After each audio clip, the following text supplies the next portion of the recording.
One of the most common things we do in data analysis is to generate descriptive statistics to give us an idea of where some key value lies, like central tendency, median, and how the data is dispersed.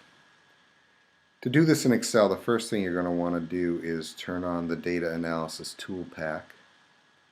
And if you don't already see a data analysis group over here on the right, you're going to want to hold the Alt key, type T, then type I. This opens up the add-ins dialog box, and you just check the first option there, Analysis Toolpak. You can see it adds the data analysis group here, and I'm going to click on Data Analysis. There's lots of statistical operations you can do with this feature. I'm going to select Descriptive Statistics and then click OK.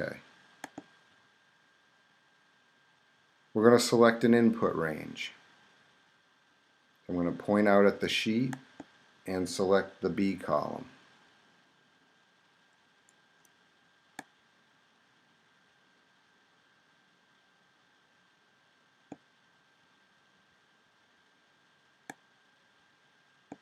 Okay, we can just note that the B column does have a label in the first row, so I'm going to check that box.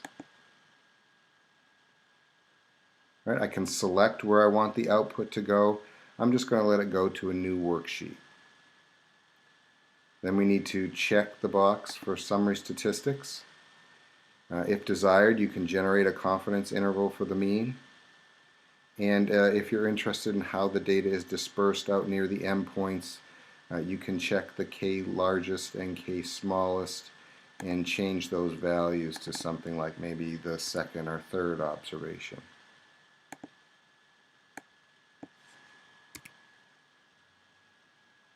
Okay, with all your choices selected, you just click OK and the statistics get generated. I'm going to zoom in a little bit. Okay, so these are the descriptives that show up. All right, if you hadn't checked the K largest and K smallest boxes, these would not be here. All right, and if you had checked the confidence interval, you would see a confidence interval here for the mean. All right, once you get the statistics generated, you can go ahead and format the numbers any way you want.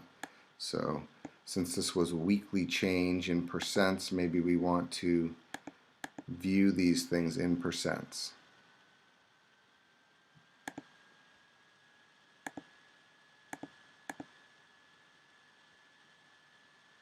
Okay. All right, you can also do multiple columns at the same time. So we're going to go back to the Data tab. I'm going to select Data Analysis. Again, select Descriptive Statistics. Right, and then I'm just going to change the input range.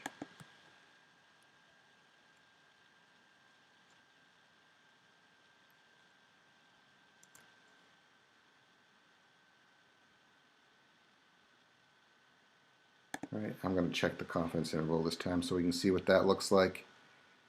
I click OK, and now instead of just seeing one sort of entry in the table, we see all three.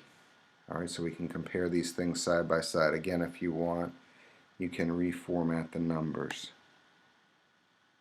Okay. And here's our confidence interval, which basically just tells us the margin of error. All right, so what we would do to get the confidence interval is take the mean and add and subtract our margin of error to get the confidence interval for the mean.